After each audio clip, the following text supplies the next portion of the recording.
என்ன விஷ்ணுவை இப்படி தாக்கிப்பிட்டீங்களே பூர்ணிமா அப்படின்னு சொல்லி கேள்வி கேட்குற அளவுக்கு இன்றைக்கி மார்னிங் ஆக்டிவிட்டி டாஸ்க் வந்து அமைஞ்சது. ஆக்சுவலாக இன்றைக்கி மார்னிங் ஆக்டிவிட்டி டாஸ்க் வந்து எதை பற்றி கொடுத்துருந்தாங்க அப்படின்னு பார்த்தீங்கன்னா, உங்களுடைய விஷஸ் வந்து யாருக்கு கொடுக்க போகிறீங்க அண்ட் ஒன் வார்த்தை இங்கே என்ன அப்படின்னு பார்த்தீங்கன்னா, உங்களுடைய ரெசல்யூஷன் என்ன அப்படின்னு சொல்லிட்டு இந்த ரெசல்யூஷனை வச்சு ஒரு 3 நாள் ஓட்டிட்டாங்க. ஏன்னா சண்டே எபிசோடு அதுக்கு தான் ஓடிச்சு.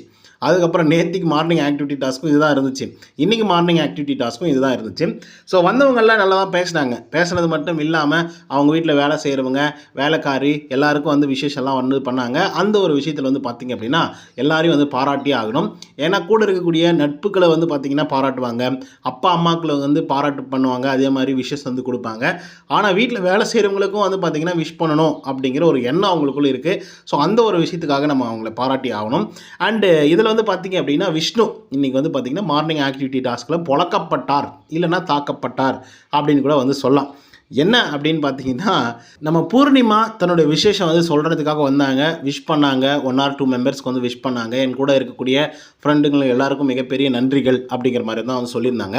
அப்புறம் என்னுடைய ரெசல்யூஷன் அப்படின்னு சொல்லி நான் பார்க்கும்போது, இந்த வீட்டுக்குள்ளே வந்ததுக்கப்புறம் நான் வந்து ஒரு மாதிரி மாறிட்டேன். ஓகேங்களா? ஏன்னா இதுக்கு முன்னாடி நான் அப்படி கிடையாது. வெளியெல்லாம் அப்படி இல்லை. நான் பெருசாக வந்து எக்ஸ்ப்ளனேஷன்லாம் வந்து கொடுக்க மாட்டேன். நீ என்ன புரிஞ்சுக்கோ அப்படின்னு சொல்லிட்டு போயிட்டே இருக்கக்கூடிய ஒரு ஆள் தான் நான். பட் வீட்டுக்குள்ளே வரும்போது என்னால் மற்றவங்க அஃபெக்ட் ஆகுவாங்களோ அப்படிங்கிறதுக்காக நான் லென்த்தியாக பேச வேண்டிய சுச்சுவேஷன் இருக்குது. ஒவ்வொரு பிரச்சனைக்கும் எக்ஸ்ப்ளனேஷன் கொடுக்க வேண்டிய அவசியம் இருந்தது. ஸோ அதனால் அந்த எக்ஸ்ப்ளனேஷனை வந்து நான் கொடுக்க ஆரம்பித்தேன். ஸோ அது தவிர்த்து வந்து பார்த்திங்க அப்படின்னா, நான் இந்த மாதிரி எக்ஸ்ப்ளனேஷன் கொடுக்குறேன், இப்படி தான் இருக்கிறேன் அப்படின்னு சொல்லிட்டு போர்டில் எழுதி நான் பக்கம் உட்காந்துட்டு போகல. ஓகேங்களா? ஸோ அப்படி உட்காந்துட்டு இருக்கக்கூடிய ஆளும் நான் கிடையாது அப்படிங்கிற மாதிரி வந்து பார்த்திங்கன்னா ஒரு ஆளை தாக்கினாங்க பூர்ணிமா அவர்கள்.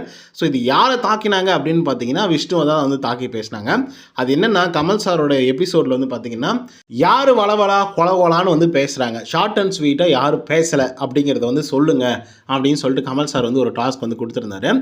இதில் வந்து பார்த்திங்கன்னா விஷ்ணு ப்ரோ இருக்கார் இல்லையா, அவர் வந்து பார்த்திங்கன்னா பூர்ணிமாவோட பேர் வந்து சொன்னார். அவர் மட்டும் இல்லை, நிறைய ஹவுஸ்மேட்ஸ் வந்து பார்த்திங்கன்னா கை காமிச்சது வந்து பூர்ணிமா அவர்களை தான். கை காமிச்சு சொன்னது விஷயங்கள் என்ன அப்படின்னு பார்த்திங்கன்னா, ஒரு சாதாரணமான ஒரு விஷயமா இருக்கும். அதுக்கு அவங்க வந்து மணிக்கணக்கில் வந்து எக்ஸ்ப்ளனேஷன் வந்து கொடுப்பாங்க. 1. 2வது, அவங்க சொல்லக்கூடிய கருத்துக்களை மட்டும்தான் அது கரெக்டு அப்படிங்கிற மாதிரி நம்பக்கூடிய ஒரு ஆள். நம்ம வந்து சொன்னாலையும் அதை வந்து ஏற்றுக்க மாட்டாங்க, நம்மளை கன்வின்ஸ் பண்ண ஆரம்பிச்சிடுவாங்க அப்படிங்கிற மாதிரி விஷ்ணுவே வந்து சொல்லியிருந்தார். அண்ட் இன்னொரு விஷயம் என்ன சொல்லியிருந்தார் அப்படின்னா, அவங்க வந்து பக்கமே எழுதி அப்படி உட்கார்ந்துருப்பாங்க அப்படிங்கிற மாதிரி வந்து ஒரு கலாச்சி வந்து சொல்லியிருந்துருப்பாங்க. இந்த கல்லறையில் பக்கமே எழுதி அப்புறம் அங்கேயே உட்காந்துப்பாங்க, கல்லறையில் வாக்குங்கோ அப்படிங்கிற மாதிரி ஒரு காமெடி ஒன்று வரும் இல்லையா. ஸோ அந்த மாதிரி வந்து பார்த்திங்க அப்படின்னா இவர் பிடிச்சி கலாச்சி விட்டாப்புல. அதுக்கு பதிலடியாக பூர்ணிமா அவர்கள் இன்றைக்கி வந்து பார்த்திங்கன்னா மார்னிங் ஆக்டிவிட்டி டாஸ்கில் வந்து இந்த மாதிரி நான் அந்த மாதிரி ஆள்லாம் கிடையாது அப்படிங்கிற மாதிரி சொல்லியிருக்காங்க. ஸோ இது எங்கே போய் முட்டும் அப்படிங்கிறத நம்ம பொறுத்து தான் பார்க்கணும். ஸோ இந்த வீடியோ உங்களுக்கு வந்து பிடிச்சிருந்தா லைக் அண்ட் சப்ஸ்கிரைப் பண்ண மறந்துடாதீங்க. இன்னொருத்தவங்க சந்திக்கிறேன். Until then by from Uday. நன்றி, வணக்கம்.